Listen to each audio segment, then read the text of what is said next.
The Prime Minister on indulgence.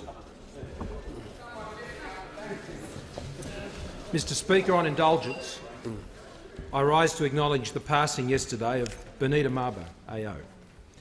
Benita Mabo was a remarkable woman who possessed a deep, quiet strength.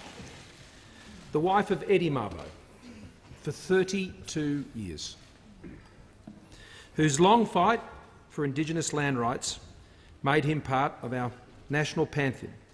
Benita was once described as the silent woman behind the man. But while she was reserved, she was much, much more than a supportive spouse. Benita was a leader in her own right and in her own way, and we honour that today as we mark her passing. Of course, for many years, Benita worked in the background, as Eddie attracted the headlines.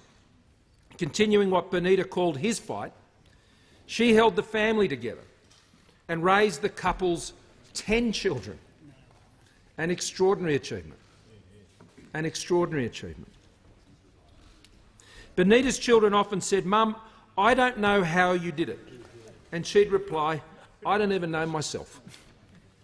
But she instilled in them what she knew, a lesson to us all: love, honesty, generosity and humility. Benita had the instincts of a teacher, and it was during those years that she co-founded the first Aboriginal community school because she was unhappy with the education her children were receiving. Eddie saw his wife's talents and more than once encouraged her to study, but fear would always take hold and Benita thought she would be laughed away. Fortunately, those fears lessened as the years passed. Eddie's death in 1992, while devastating for Benita and her family, was a turning point, and that was when her quiet strength truly emerged. Benita was determined to fight her own battles. As an Australian South Sea Islander woman, she spent decades seeking greater understanding of the history of her people, of the suffering and pain inflicted upon them. She would travel and she would talk and she would listen, and people listened to her, captivated by the strength of her character and the depths of her integrity. Eddie was a constant present for her even after his death. As Benita said back in 2004, "Any time I go for conferences or anything like that, Eddie seems to show up.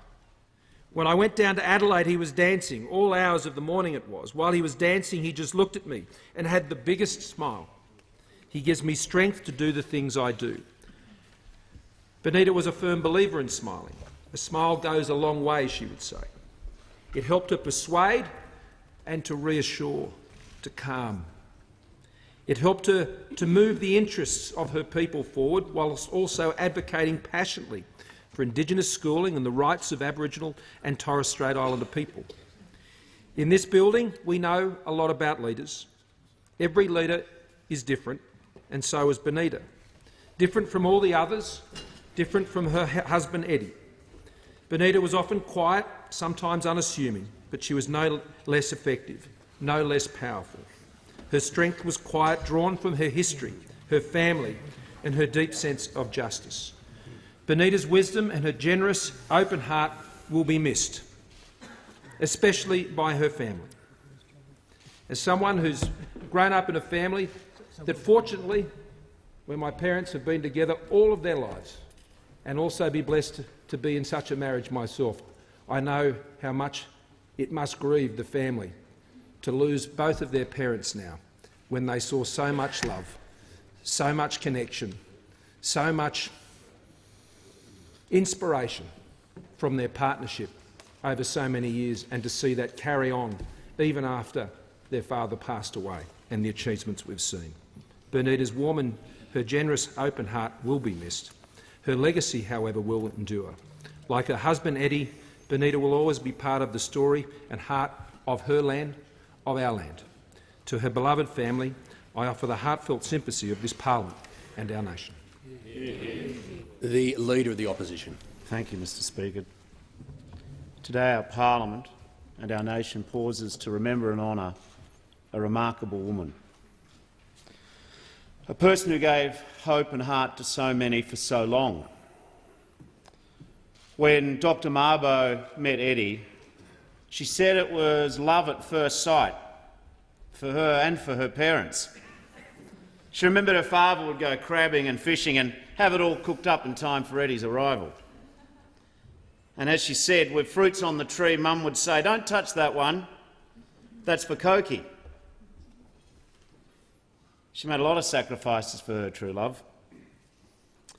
Raising 10 children, a night job peeling prawns to help raise her family. She consciously sidelined much of her own Tanner culture to bring their kids up according to Eddie's traditions. And of course, there are all those she was there for all those false dawns and dark nights of the long struggle for justice. Those emotional footsteps of a quest to overturn 2 centuries of legal discrimination and historical denial, a victory that Eddie himself will not live to see. Modest to a fault, she said of those years, "That was his fight, I was his wife, but that's as far as it went." We all know just how far that was, and we honour for that today. The House has heard of her extraordinary contribution that she's made in the years following Eddie's passing. A tireless champion for education, who, for all of the warmth and love in her heart, believed in firm discipline, in teaching kids self-respect and self-reliance. She also fought hard for greater recognition of her people's culture, which she believed had been forgotten or pushed to the margins of our national story. She wanted to promote an understanding of the lives and the history, the identity and the contribution to Australia of South Sea Islanders. This parliament should acknowledge that more than 60,000 of whom were brought to our continent between 1863 and 1904 from Tanna and Vanuatu and 80 or so other islands, sometimes against their will or through deception, so-called blackbirding, working as indentured servants in the cotton and sugar plantations. Mr Speaker, when diabetes began to affect her vision, and despite the fear she had of missing her grandchildren grow up, she said, "I'm losing my sight, but that's not going to shut my mouth up. The main thing is to talk to people and educate people." She did. She educated Australians. I had the privilege of catching up and meeting with her in Cairns back in 2015. I was struck by her vitality, by her fire. She exuded the pride and the power and the presence of a true matriarch. Mr Speaker, back during the 23rd anniversary of the Mabo decision, when the High Court overturned the discriminatory fiction of terra nullius, the Sydney Observatory named a star in honour of Eddie Mabo. It's one of those sprinkling of stars which sit behind the prominent points of our Southern Cross. What was really great is in May this year, Dr Mabo was honoured with a star of her own. From now on, wherever you are, from the city to the bush, from the mountains to the red centre to the beautiful islands in the north, that the Mabos loved so deeply and fought so bravely for. I know in Parliament we're very busy, with many important things to do. But perhaps over coming days, on a cloudless evening, we could look up at the night sky, each one of us, and look beyond the Southern Cross and think of those 2 stars up in the heavens. A bright, shining couple reconciled once more. And perhaps in the future our nation can navigate by their example and their inspiration. Perhaps they can help light our way to greater reconciliation. Farewell, Dr Mabo. Our love and respect and condolences to all who mourn your loss. As a mark of respect to the deceased, I ask all present to rise in their places.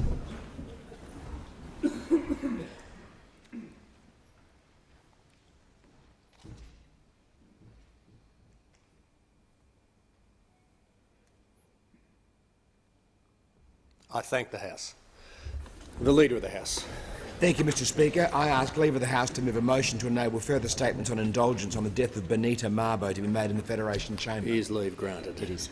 The Leader of the House. I thank the House and I move that further statements on indulgence on the death of Benita Mabo be permitted in the Federation Chamber. Question is the motion moved by the Leader of the House be agreed to. All those of that opinion say aye.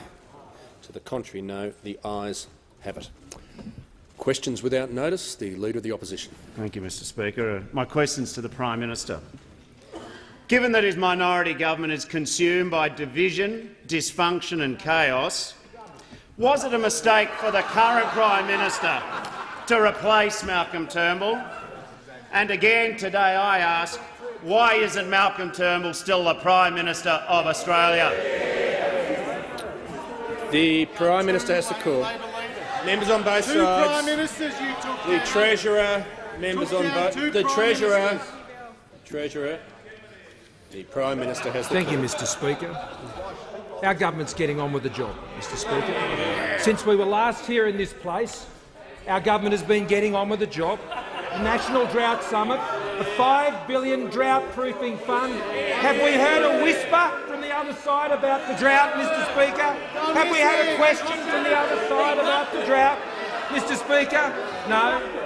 The Deputy Prime Minister. They indeed did knock it, Mr Speaker. They have indeed questioned its necessity, Mr Speaker. They even sought to undermine it.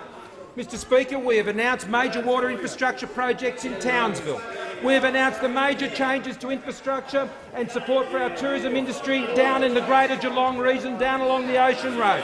Mr Speaker, we've announced new water fund infrastructure of some $500 million to drought-proof Australia into the future and ensure that we're meeting the needs of rural and regional Australians. Mr Speaker, on top of that, we've announced clear and important plans to ensure that our veterans get the respect and get the support that they deserve. Whether it's ensuring that they get recognition from businesses all across the country, or we're helping those veterans as they transition from their time in service and into employment. Mr Speaker, we have announced the Pacific Step-Up Plan, a plan that has ensured that we will continue to work closely with our family in the region to ensure that our interests are pursued within our region, and we're working with important partners, whether it's the United States, Japan or New Zealand, a program that continues to ensure the security of our government's national security agenda and protect the safety of all of Australians, protect the interests of Australians and to protect the safety and security of our region. Mr Speaker, we have announced a women's security package, a women's economic security package, a package which is giving flexibility to women when it comes to managing their work-life balance, the flexibility of how they access paid parental leave. And under this government, women's female participation in the workforce. Female participation in the workforce is at an all-time high, and the gender pay gap is at an all-time low, Mr Speaker. It is this government that has ensured that childcare costs are coming down because of the plans and the policies that we have legislated, and it has been almost 6 years and the opposition is yet to put forward a policy on childcare, Mr Speaker. They have argued and they've delivered absolutely nothing. We have legislated. Mr Speaker, this is the government that's cutting taxes. This is the government that's backing small business. This is the government that's getting on with the job of securing Australia's economic future. For one simple reason, Mr Speaker, because it's a strong economy that pays for Medicare. It's a strong economy that pays for affordable medicines. The Labor Party found that when they couldn't afford to list affordable medicines because they couldn't manage a budget. Prime Minister's you wouldn't want to be sick under a Labor Party. Just before I call the member for Petrie, members on both sides, including the Treasurer, I'm not going to allow constant interjections by members who interject regularly to disrupt proceedings. I'm not going to raise my voice. I'm just going to deal with members. I'm giving them fair warning now. I've mentioned a number of members already who know they've been mentioned, and they've paused for about 5 seconds before resuming interjecting. The member for Petrie. Thanks, Mr Speaker. My question is to the Prime Minister. Will the Prime Minister please explain to the House how a strong economy helps the government to back small business across the country? Is the Prime Minister aware of risks proposed by alternative proposals? The Prime Minister has the call. Well, I thank the member for Petrie for his question, because he understands how important having a strong economy is to deliver the essential services that Australians rely on, whether it's the important road infrastructure, which is going to get his constituents home on time to see their family. It doesn't get paid for by promises. It gets paid for by a strong economy and a government that is bringing the budget back into balance. As I announced earlier today, our government will hand down a budget next year, and it will be a surplus, Mr Speaker. It will be a surplus, and it will be the first surplus budget since a coalition was last in government, Mr Speaker. We will be handing down a surplus budget because we promised that we would stop the vote, and we have. We promised that we'd get rid of the carbon tax, and we have. We promised that we'd bring the budget back into surplus, and we will, Mr Speaker. We promised there'd be 1 million jobs created under a coalition government, and there have. Our plan for a stronger economy is working. That's why unemployment is at 5%. That's why there's 50,000 fewer people unemployed today than there were at the last election, because our plan for a stronger economy that guarantees Medicare, that guarantees affordable medicines, is working. And a key part of that plan is as by our government being the strongest backer of small and family business in generations, Mr Speaker. Ours is the government that has brought forward and delivered tax cuts for small and family businesses. And those cocky individuals over there, in their swagger and their arrogance, thinking they've put the queue in the rack and they'll just walk into the government, Mr Speaker. The cockiness and the arrogance is evident for all Australians to see. But what we're focused on is delivering for small and family businesses, because we know that they're the ones who are driving the economy. We know they're the ones that are putting more than 100,000 young people in work last year, the strongest growth in youth employment on record. So our small business plan, cutting their taxes, introducing an Australian Business Securitisation Fund, which will give them access to the capital and the finance, along with the Australian Business Growth Fund, which will mean they don't have to go to the bank cap in hand and mortgage their house. There will be more competition, there will be more loans available for small business so they can get access to it. Simplifying employee share schemes to give more options for small business and allow their employees to benefit more from the growth of small business. And we're going to make sure that both governments and big business pays small business on time, Mr Speaker. We are taking a 30-day payment rule down to a 20-day payment rule as a government, and we are saying to any big business that wants to do business with our government, you've got to pay your small business on time within 20 days. And at COAG, I'll be seeking that same commitment from all the states and territories, as New South Wales has done, and we recognise that. All governments, all businesses need to pay small business on time. That's how you back small business. That's what our government is doing. The Leader of the Opposition. Thanks, Mr Speaker. My question is to the Prime Minister. When Malcolm Turnbull was Prime Minister, the government had a majority in the parliament. The members for Wentworth and Chisholm were government members. The government was backing the National Energy Guarantee and was considering Labor's National Integrity Commission. So I repeat, why isn't Malcolm Turnbull still the Prime Minister of Australia? The Prime Minister has the call. Speaker, the former Prime Minister lost the support of the Liberal Party party room. That's what happened. That's what happened. And I was elected to lead the Liberal Party. And that's why I'm here. Members on my left. It's a pretty simple answer. But, Mr Speaker, from that day to then, from that day to this day, we have been keeping on with the job of strengthening the Australian economy.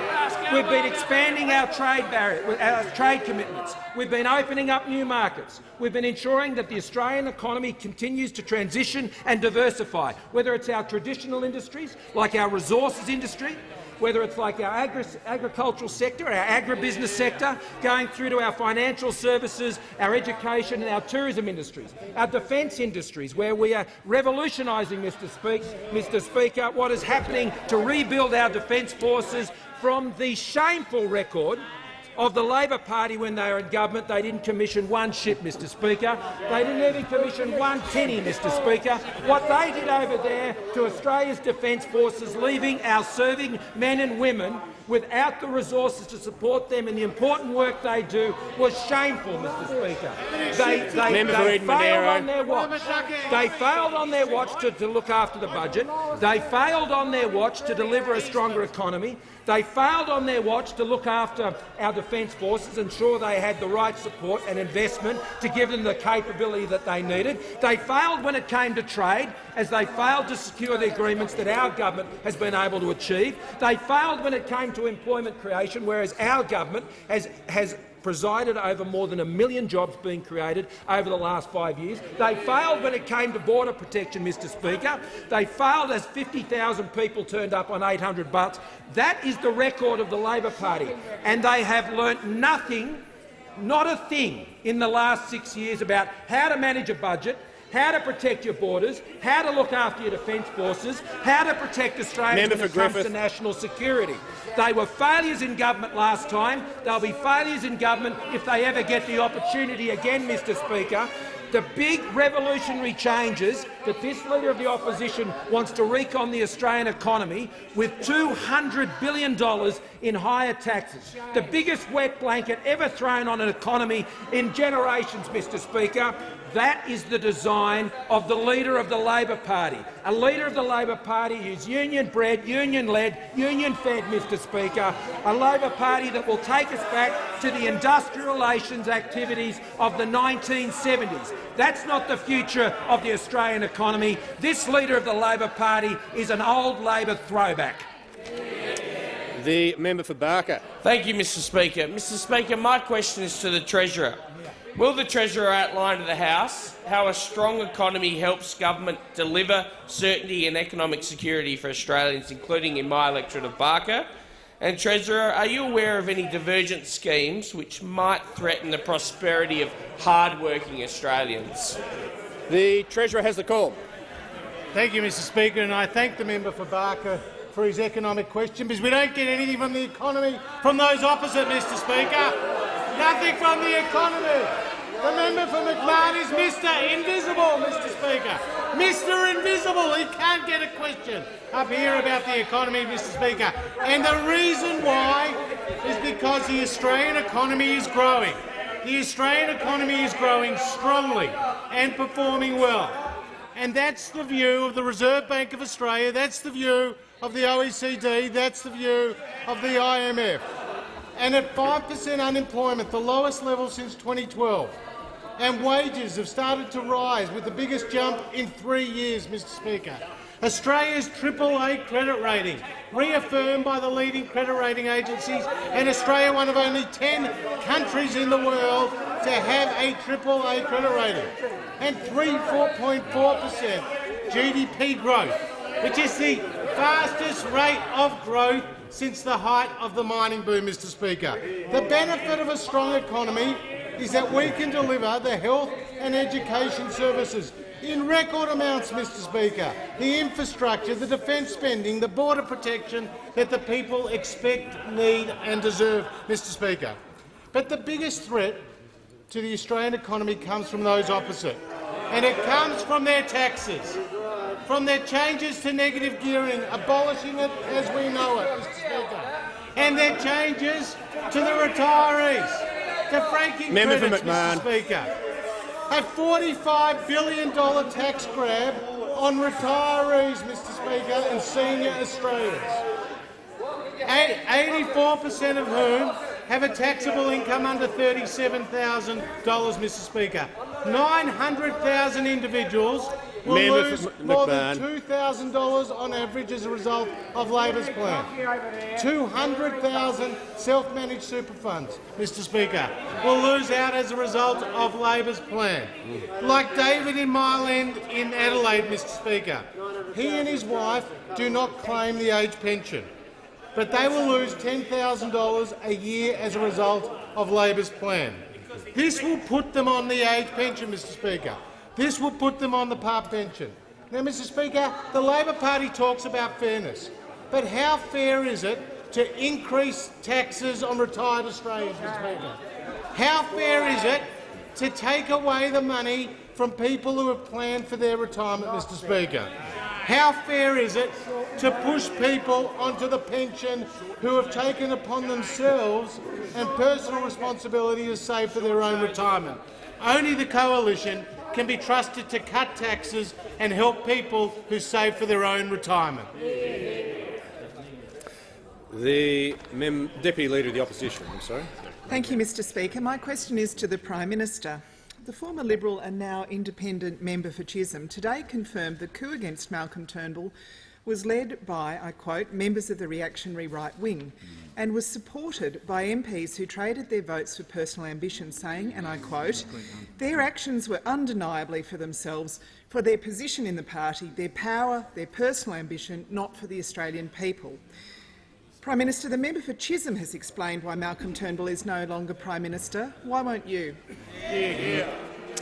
The Leader of the House. Members on my left. Exactly. Like the Kraken. Members on my left. Like the Kraken. Release the Kraken. I haven't called the Leader of the House yet.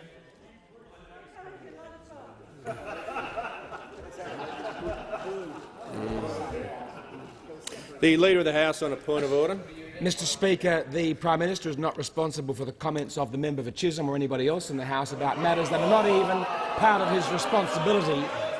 He's not responsible for the remarks that she's made, and it does not fit within his Prime Ministerial responsibilities, and therefore the question is not in order. Members on both sides. The Manager of Opposition Business on the point of order. To the point of order, the question goes to why Malcolm Turnbull is not Prime Minister of Australia. It's a reasonable question for people to know an answer to. The Minister for Agriculture's not assisting at all. Quite clearly, a bit like yesterday, only the last part of the question is in order, and that's clearly in order. Normally I would agree with the Leader of the House on this matter because the statements of a private member are not the responsibility of the Prime Minister or any minister. This case is different, I believe, because there's enough of the statements quoted that relate to the change of Prime Minister and the Prime Ministership, and on balance I'm going to allow the question. The Prime Minister has the Thank you, Mr Speaker. Well, the member for Wakefield will not get to hear the answer. He can leave under 94A. The Prime Minister has the call. Thank you, Mr. No, member can leave under 94A. Watch it on your telly. The Prime Minister has the call. Well, thank you, Mr Speaker. And before the I'll give members a tip. If it's quiet, it's probably a bad idea to interject. Probably the moment's past. The Prime Minister has the call. Thank you, Mr Speaker. Well, I refer members to my early answers to these questions, but I know the member for Chisholm would be very proud of the following things that our government is doing, and particularly the release of the Women's Economic Security Statement, which has been announced by the Minister. And that, Mr Speaker, has included $18 million in grants through a Women's Start-up Fund for boosting female founders to increase entrepreneurship opportunities for women. It includes $3.6 million for the Future Females Entrepreneurs program for around 55,000 girls and young women to encourage entrepreneurialism and self-employment. $1.2 million to extend the Curious Minds program and get more girls into science, technology, engineering and maths.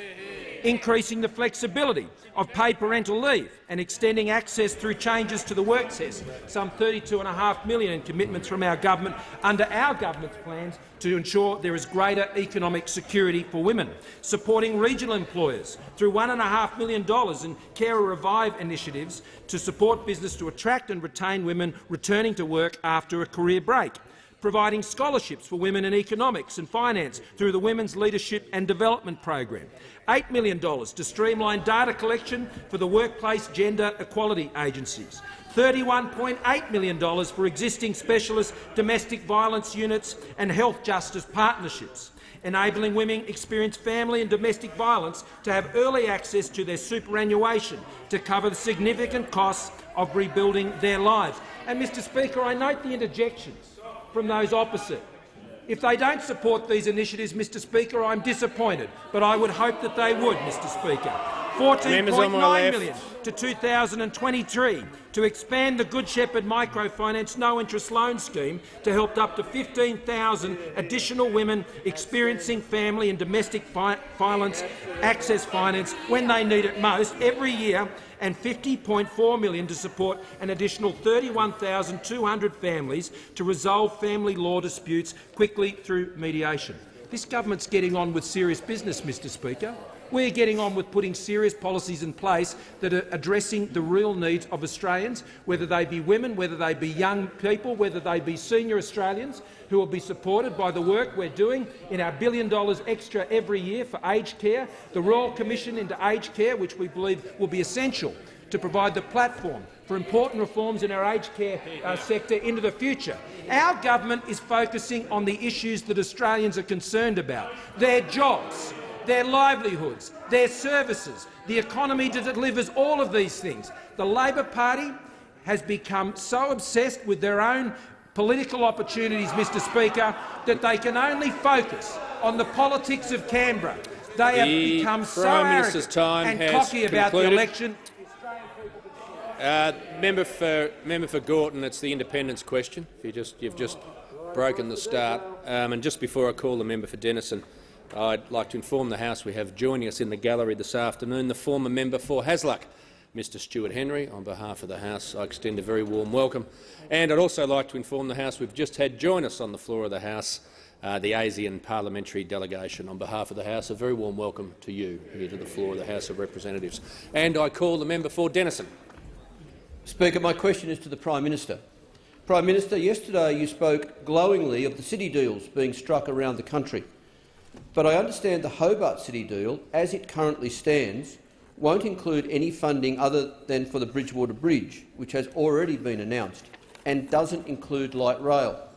Prime Minister, city deals are good in principle, but just thinly disguised election pork barrelling if the Commonwealth contribution only flows to seats you want to win or hold. So, Prime Minister, can you confirm the Hobart City deal will be finalised before the election? Will it include funding other than for the Bridgewater Bridge? And will it include a commitment to light rail? The Prime Minister has the call. Thank you, Mr Speaker. I'll ask for the Minister for Cities to respond.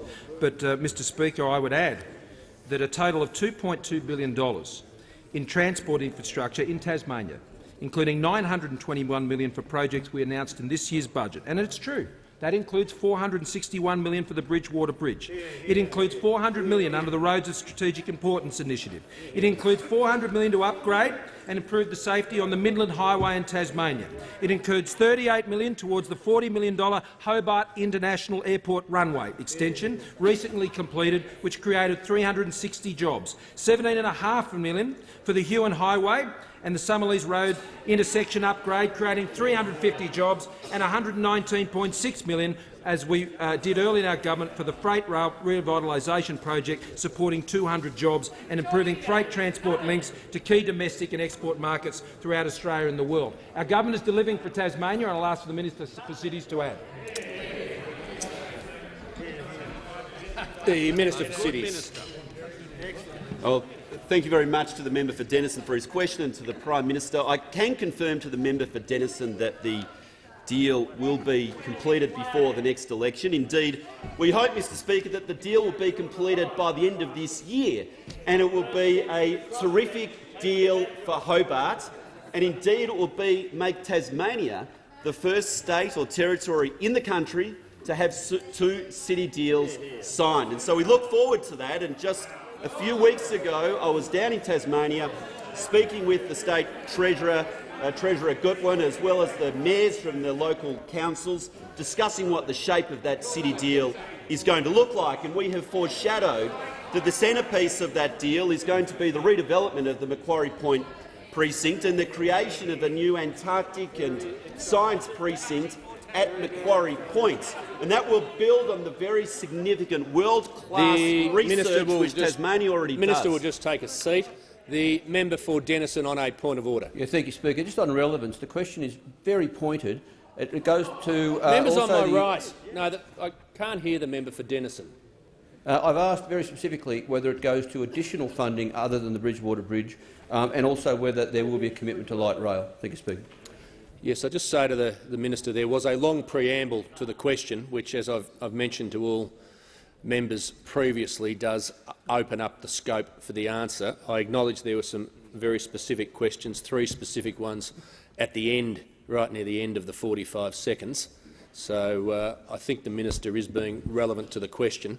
To confine him to those 3 areas would have meant just simply asking about those 3 areas. The minister has the call. So thank you, Mr Speaker. I was talking about the shape of the city deal for Hobart, and the Macquarie Point will be the centrepiece of that. And it, through our contributions, will contribute to Hobart being one of the world's centres for Antarctic research. And of course we have the $2 billion federally funded icebreaker, which will be arriving soon, and it will be docking there at Macquarie Point as well, adding to that. There will be other elements of the city deal, of course, as well, and those details will be revealed, including the funding commitments, when we sign that city deal, possibly later this year, but certainly by early next year, well before the election, Mr Speaker. And of course this adds to all of the other city deals which we've announced in recent times, including the terrific Geelong City deal and the Great Darwin City deal, as well as Western Sydney, Launceston and Townsville. The member for Cowper. Thank you, Mr Speaker. My question is to the Deputy Prime Minister and Minister for Infrastructure, Transport and Regional Development. Will the Deputy Prime Minister update the House on how a strong economy assists the government to create jobs and opportunities in regional areas such as my electorate of Cowper? Are there any risks to this approach? The Deputy Prime Minister has the call. Thank you, Mr Speaker. And life teaches us many lessons, Mr Speaker, and the member for Cowper has just taught Labor how to ask a question, how to ask an important question about jobs, because jobs are important. And not only do we have the economic policies, the Liberals and Nationals, that have helped support small and medium enterprises and big business too, create more than 1 million jobs in 5 years, we also have had a decentralisation agenda which is helping those rural and regional and remote areas to create local jobs. Mr Speaker, the Liberals and the Nationals, we believe in regional jobs. We believe in those employment opportunities way away from the big city lights. Good jobs, well-paid jobs, local jobs, long-term jobs, sustainable jobs. And through our decentralisation program, we are delivering for the regions, and we will continue to do so. Just last week I joined the member for Cowper, Australia's first decentralisation minister, National Senator Bridget McKenzie, and the excellent National Party candidate for Cowper, Pat Conahan, to make an historic announcement. 50 new jobs for Coffs. 50 new jobs for Coffs Harbour. We will establish a regional headquarters of the Australian Maritime Safety Authority in Coffs Harbour to be operational within the next 12 months. Think about that. Just contemplate that just for a moment. 50 careers, 50 families, 50 opportunities, 50 people coming to call Coffs Harbour home. And what a great future those people have. Now, this is only possible because we have a strong economy. And the member for Cowper has delivered the $971 million Coffs Harbour bypass, part of a $1.2 billion project with the New South Wales government in collaboration with the Liberals and Nationals from Macquarie Street, but we are providing the services that the regions deserve. And why shouldn't regional Australia have the same opportunities for good, long-term, local public service jobs? Why shouldn't they? And thanks to our investment, AMSA will also provide up to 16 further positions across Australia, including places such as, but not limited to, Cairns, Mackay, Gladstone, Geraldton, Karratha and Port Hedland, taking the total relocated number of jobs to 69 across Australia. Now, as Gary Prosser, the acting CEO of AMSA, said on Friday, we're a maritime authority. Being in Canberra is fantastic for government and other relations, but a lot of us, like myself as an ex-mariner, love the smell of salt in the air. And he's delighted. He's absolutely delighted, as I'm sure will be other. He is a Deputy Prime recidivist, Minister has Mr the call. Speaker. He really is. I don't know why he's against it. I also don't know why the Labor candidate for Cowper came out and bagged this proposal. What's to knock? What's to not mock about this? And by creating local jobs in the region through decentralisation, such as the 50 jobs in Coffs, we can keep more young people in the regions to stay, grow Deputy their Prime career and Minister's start a time family. has concluded. The member for Gorton. Thanks very much, Mr Speaker. My question is to the Prime Minister. The former Liberal and now independent member for Chisholm said that the policies of this government had changed. And she said, and I quote, largely due to the actions of the reactionary and regressive right-wing who talk about and talk to themselves rather than listening to the people. Prime Minister, when will this chaotic and divided Liberal government stop fighting itself and start listening to the Australian people who are saying that everything is going up except their wages? Treasurer, Leader of the House. Treasurer and the Leader of the House. The Prime Minister has the call. Thank you, Mr Speaker. I'm asked about the government's policies. I understand the question was about the government's policies. Our government's policies are for a stronger economy, Mr Speaker. Our government's policy is for tax relief to encourage and reward hard-working Australians. It is our government that delivered the personal income tax cuts which will change the future of our tax system over the next decade. If you're a young person going to work in your early 20s today, the changes that we have legislated to our tax system means that bracket creep will not be a thing that you face over the course of your working life for some 94% of Australians, Mr Speaker. And if you're a young person or a middle-aged person or whatever stage of life you're in, you may be going to retirement, and you start a small business, as a small business owner, you are going to pay only 25% in tax because that's what we've done as a government. Our policies is to reduce the tax burden on Australians to grow the economy, Mr Speaker. It's our government's policies to back small and family businesses, whether it's ensuring they get access to the finance or the capital, to ensure that we're reducing their red tape burden by removing and lifting the threshold, Mr Speaker, for compliance burdens with ASIC for small business, whether it's ensuring that they get paid on time, that governments pay them on time, federal governments, state governments, and that small businesses are not used as a bank. Our policy is to fix the budget, and that's exactly what we're doing. Before the Australian people go to the next election, they will have a surplus budget delivered by a coalition government, Mr Speaker. We said we'd fix the budget. It's taken us 5 budgets to get there, Mr Speaker, but the heavy lifting had to be done. And, Mr Speaker, we have done that by keeping expenditure under control, by keeping taxes under control and growing the economy, which ensures that with a strong economy we can invest, importantly, in the funding for schools and hospitals and essential services, an extra $37 billion in funding for schools over the next decade, another $30 billion in the next 5 years for hospitals, Mr Speaker. Our policies are delivering this because we're focusing on delivering a stronger economy. And our other policies, Mr Speaker, are about keeping Australians safe.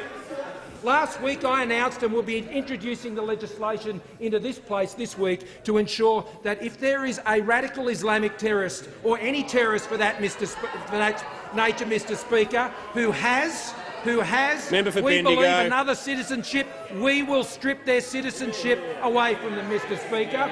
You would never have got those policies from the Labor Party because the Labor Party subcontracts out national security policy to the coalition on every single occasion.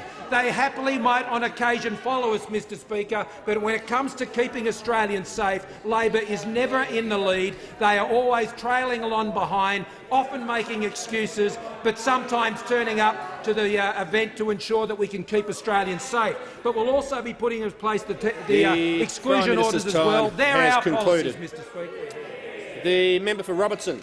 Thank you, Mr Speaker, and my question is to the Minister for Jobs, Industrial Relations and Women.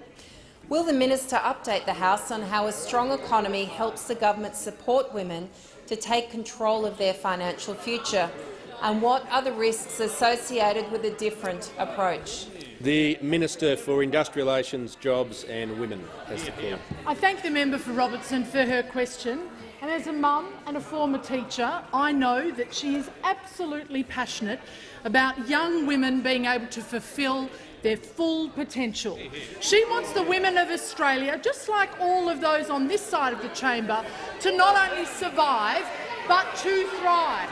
Because we know that when Australian women do well, their families do well, and our economy and our nation prospers. And I'm very happy to report that our government is building on the achievements that we have already laid down. We are helping women to build their financial security because we recognise that girls and women deserve an equal stake in our economy and in our nation. And it is one of the reasons why we delivered the first ever Women's Economic Security Statement, which includes a number of measures to help women to be able to build their financial future, because we want them to be able to take control of their financial future. One example, just one example, of one of the new measures in this Women's Economic Security Statement, the Future Female Entrepreneurs Program. We want to make sure that those women who want to start a business to create an economic opportunity for themselves and for others have the capacity to do so. And this is particularly true for all of those women in rural and regional communities. And this is why we are backing them. We are backing them with this particular program, and we are doing it because we recognise that only today around a third of all businesses, of those that operate businesses, are women, and we know that the potential is there for there to be so many more. And around 55,000 girls and young women will benefit from this program. But I was asked the question, are there risks? Are there risks to this potentially very bright future for Australian women? And there are, Mr. Speaker, and they are sitting opposite. Because, of course, we will deliver our programs and our measures without raising taxes, because we as Liberals believe in lowering taxes, in smaller government. We believe in individuals being able to be free to choose their own path in life, and we will support them in that choice. That is why, under our economic plan as a government, we have been delivering record female employment. There are more women in work than ever before, and more women in full-time work than ever before, and we have seen a reduction in the gender pay gap, which went up under the previous Labor government but has come down under us. They do not want the $200 billion of new or increased taxes that Labor Minister's time would has deliver. concluded. The Deputy Leader of the Opposition. Thank you, Mr. Speaker. My question is also to the Minister for Women. Does the minister agree with herself that this Liberal government is widely seen as, and I quote, homophobic, anti-women, climate change deniers? And does she also agree with the independent member for Chisholm, who told the House earlier today, and again I quote, equal representation of men and women in this parliament is an urgent imperative which will create culture change? The Minister for Industrial Relations, Jobs and Women. I thank the member for her question, and I would very much encourage her to read the Women's Economic Security Statement, which will Members be on my able left. to tell her more about what we are doing for Australian women than all of Labor's promises, because they are all talk but very short on delivery. Very short on delivery. Under our government, as I said, we have been able to see more women in work than ever before. The Minister will just pause for a second. The member for Rankin will leave under 94A. The Minister has the call. It's a very popular choice. Under our government, we will create the pathway for women's economic empowerment.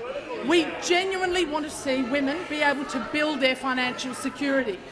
Not only do we want to see women safe in our communities, safe in their communities, in their home, online, and also in their workplaces, but we want so much more for Australian women. We want them to have an equal stake in our economy and in our society, and it's one of the reasons— The Minister will resume her seat. The member for Newcastle will cease interjecting. The Deputy Leader of the Opposition on a point of order. Thank you, Mr. Speaker. It's a point of order on relevance. The minister still hasn't told us whether she agrees with herself.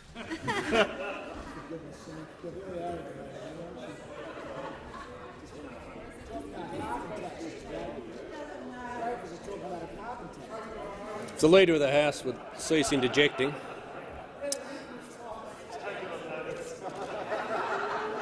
The Deputy Leader of the Opposition well knows how to make a point of order, and I'm warning her. The Minister has the call. Those opposite refuse to support our government measures in the Senate that would help Australian women. We have got measures in the Senate right now that they could vote for that would help secure the financial future of Australian women, particularly those women who are about to retire, because we would put limits on the fees and charges that could be applied to low balance accounts. Low balance accounts that the member opposite, the Leader of the Opposition, uncapped when he was the minister responsible, seeing so many superannuation balances brought to zero as a result. We would stop the rorts and rip-offs of the superannuation system, the rorts and rip-offs that would see people defaulted into insurance premiums that they either do not want or do not need. We are ensuring that Australian women can build their financial future to save for their retirement with catch-up contributions in superannuation. We're levelling the playing field so that all women, no matter how they're employed, can make a tax-deductible contribution to their superannuation. Yet those opposite would scrap both of those measures. Those opposite also have a mega retirees tax. Let's not forget that their mega retirees tax would impact 30% more women as a result of their tax. Their tax would hurt vulnerable women. So despite all of their talk about how much they care for Australian women, they have no rungs on the board. We do. I commend you to read it. Members on both sides. The member for Tangney. Thank you, Mr Speaker. My question is to the Minister for Health. Will the Minister update the House on how a strong economy helps the government deliver record funding for hospitals, Medicare and new medicines? How might conflicting ideas risk the delivery of these essential services? The Minister for Health. Thank you very much, Mr Speaker, and I want to thank the member for Tangney, who was a strong advocate for increased access to continuous glucose monitoring for pregnant mums and for those concession card holders. But he also knows that you can only support new and extended services in health and elsewhere in the economy if you have a strong economy, and that therefore that's the reason why you need to take steps to ensure that we have more than 1 million jobs created by reducing taxes on income, reducing taxes on business, taking away taxes on electricity. These are the reasons why we do these things, because they have a benefit in themselves and they create a strong economy which allows us to provide essential services. In Medicare, what we've seen is an increase from $19 billion under Labor to $25 billion this year, to 26, to 27 and to $29 billion over the course of the budget. In hospitals, what we've seen is a 50% increase in hospital funding under this government compared with Labor's last year. A 50% increase, up from $13.3 billion to 21, to 22, to 23, to $24 billion. And bulk billing is up to record levels of 86.1%, up 3.9% over what it was in Labor's last year. But what in particular we are very, very proud of is our record in listing new medicines. New medicines such as Orkambi for cystic fibrosis, new medicines such as Spinraza for spinal muscular atrophy, new medicines such as Kisqali for breast cancer, which have all made a difference. And added to that, on the weekend, we were able to list new devices because of a strong economy, with a $100 million commitment to continuous glucose monitoring. And in particular, in terms of continuous glucose monitoring, what we announced was that pregnant mums and nursing mums would have access, where they have type 1 diabetes, to continuous glucose monitoring technology, saving them $7,000 a year. And the same for concession card holders. We're up to 37,000 Australians with that access.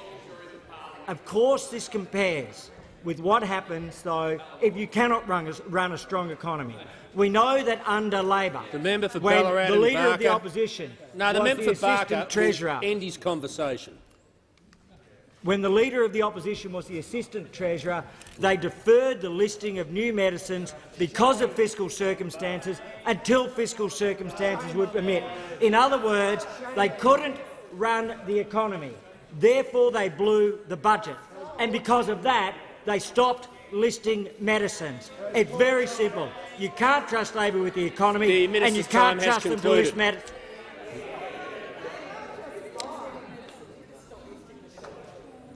The Leader of the Opposition. My question is to the Prime Minister.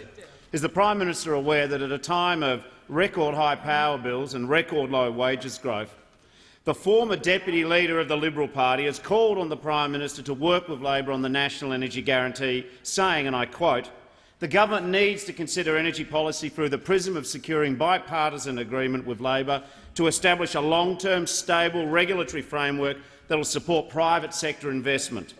Why won't the Prime Minister take the sage advice of the member for Curtin and work with Labor on energy policy that he's previously said he supports? The Prime Minister has the call. Thank you, Mr. Speaker. I'm asked about energy policy. Yeah, members on my right. I'm asked about energy policy and electricity prices by the Leader of the Opposition.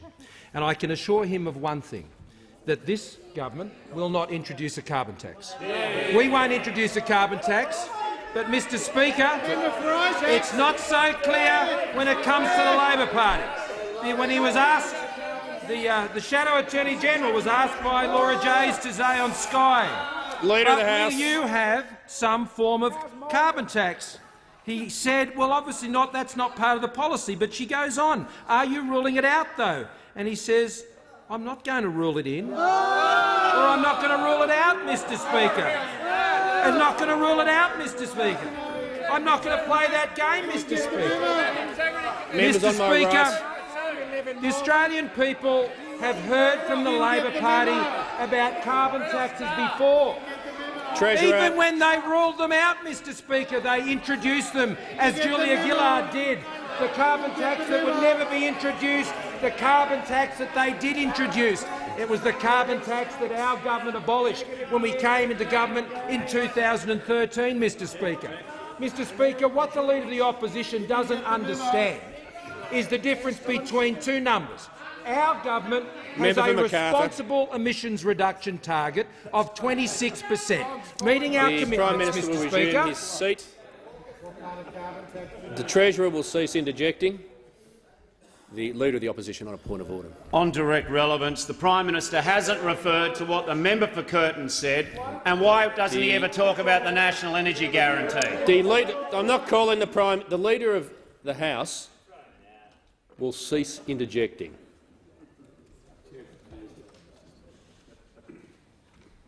He's baiting you. You're baiting me. Just before I call the Prime Minister, I'll rule on the point of order and refer the Leader of the Opposition to his preamble that opened both gates. The Prime Minister has the call. Thank you, Mr. Speaker. The Labor Party gets very sensitive when you bring up two issues. One is the carbon tax. They don't want to talk about the carbon tax, Mr. Speaker, and the fact that the Labor Party today have not ruled out introducing a carbon tax on the Australian people. And the other thing they don't want to talk about is the reckless nature of their 45% target, Mr. Speaker, a 45% target that is some almost 10 times larger in terms of the carbon price that was proposed under the previous carbon tax, Mr. Speaker. They do not want to tell you that the 45% reckless target that they have announced will push up electricity prices. It will close industry around the country, Mr. Speaker. It is a wrecking ball on the Australian economy. What the Labor Party are proposing, because they believe they are just going to walk into government. The Leader of the Labor Party is the most cocky, swaggering, arrogant sort of leader at the moment, Mr. Speaker. He thinks it's all done. The hubris that is coming from the other side of the chamber is quite extraordinary, Mr. Speaker. Very, very cocky. But what the Australian people will increasingly focus on between now and the next election is that Labor are planning big changes for our economy. $200 billion worth of taxes, reckless targets will be putting up electricity prices for pensioners, for families, Mr Speaker. Labor cannot be trusted on the economy. The member for Dunkley. Thank you, Mr Speaker. My question is to the Minister for Education. Will the minister update the House on how a strong economy helps the government deliver the quality childcare and education that young Australians rely on, including in my electorate of Dunkley? Is the minister aware of any alternate schemes that would threaten these essential services? The Minister for Education. Good minister. Thanks, Mr Speaker, and I'd like to thank the member for Dunkley for his question. I know that he has a passionate commitment for young people in his electorate. It is an important question, this question, because the government is delivering for young Australians. Record funding for childcare, record funding for state schools, for Catholic schools, for independent schools, and record funding for universities. But there's an important point to make here as well. Our young Australians and their families, of course, don't just deserve record funding. They deserve a government that is focused on delivering outcomes for them and their future. And that is exactly what our government is doing. Under the new childcare package, we're providing more access to subsidised childcare to families who work the most and more financial support to the families who earn the least. Around 1 million Australian families who are balancing work and parental responsibilities are benefiting from these reforms. The most significant reforms to childcare in 40 years. Importantly, our new childcare subsidy has driven down the out-of-pocket costs for parents around Australia. And I know you'll be very pleased to hear this, Prime Minister. In the ABS's September CPI data, we saw an 11.8% decrease in out-of-pocket childcare costs. 11.8% decrease in out-of-pocket childcare costs. By contrast, childcare fees increased by 53% under the previous Labor government. When it comes to schools, the coalition government is providing a record $309.6 billion in recurrent funding to all Australian schools over the period 2018 to 2029, which represents, as the Prime Minister said earlier, a $37.6 billion increase in funding. Now, Mr Speaker, what would put all this at threat? It would be an opposition which has a program of big taxes and big spending, something that would choke the Australian economy, something which would reduce tax receipts, something which would saddle young Australians with future debt. What the Australian people have to understand is those opposite have a radical agenda to change everything, including when it comes to the Australian economy. And this will put at threat the future for young Australians when it comes to childcare, schools and university. The member for Blair. My question is to the Prime Minister. I refer to revelations in the media that the Minister for Home Affairs' ability to cancel criminal visas is being challenged in the federal court because of serious doubts about his eligibility under Section 44 of the Constitution. Given that all sides of politics support cancelling the visas of dangerous criminals and deporting them, will the Prime Minister now refer the Minister for Home Affairs to the High Court to remove any doubt over the Minister's decisions? The Prime Minister has the call. Thank you, Mr Speaker. I'm asked about cancellation of visas by the member.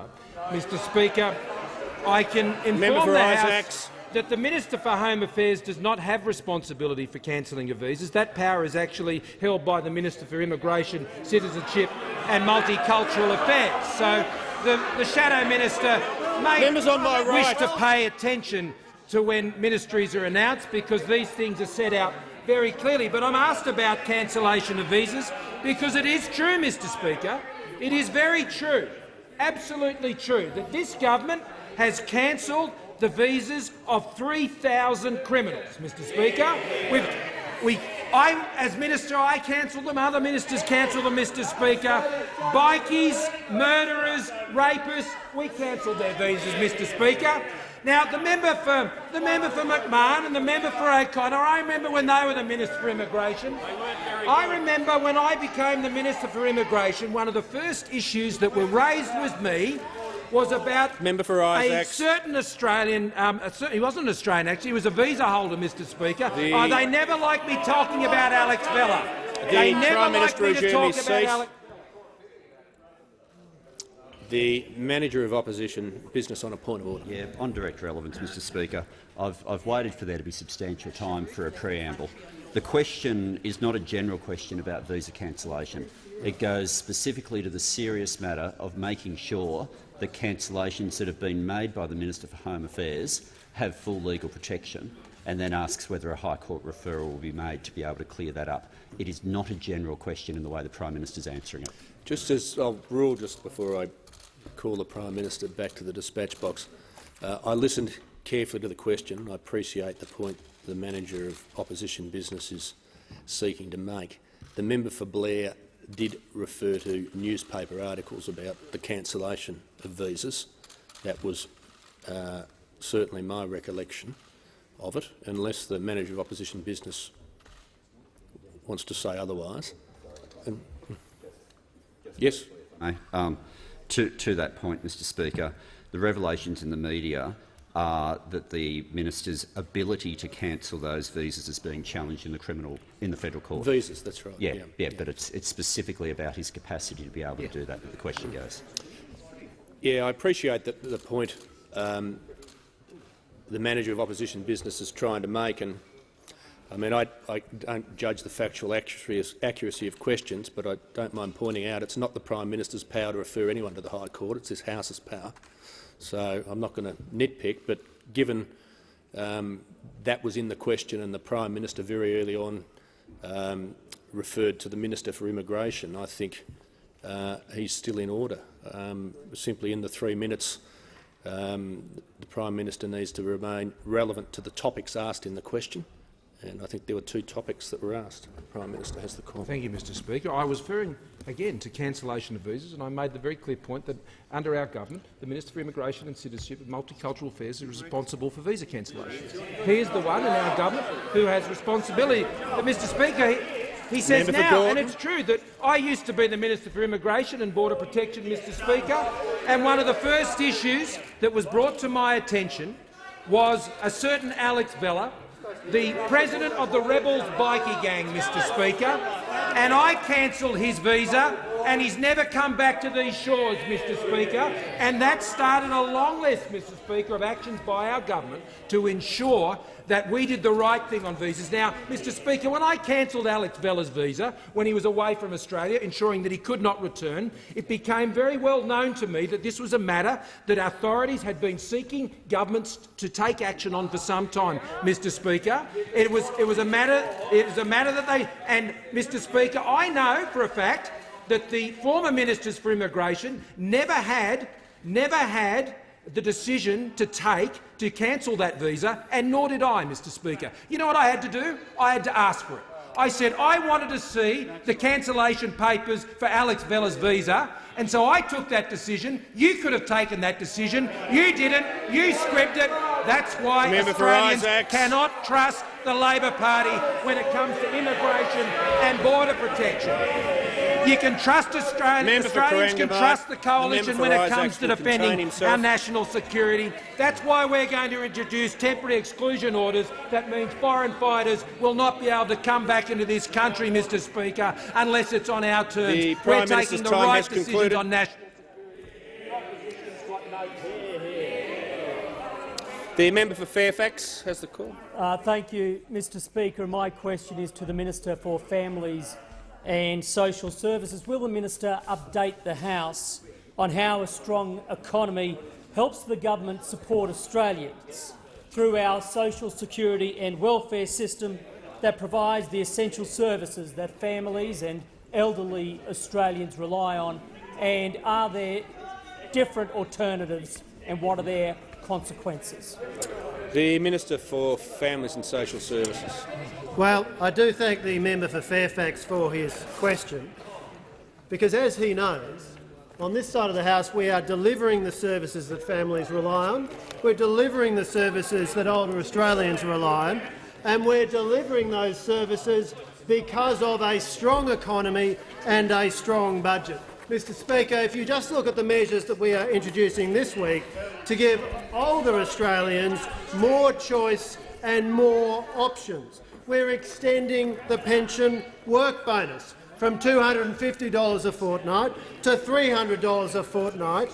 That's a greater amount you can earn before your pension is affected.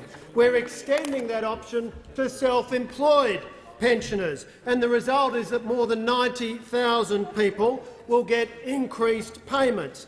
Now, that is an extra burden on the budget, but it's a burden we can afford because of our good management of the budget, because of a strong economy. Mr Speaker, we've announced that we're expanding the pension loan scheme to offer pensioners the option to have higher payments through borrowing against your home and receiving a conveniently fortnightly payment through Centrelink.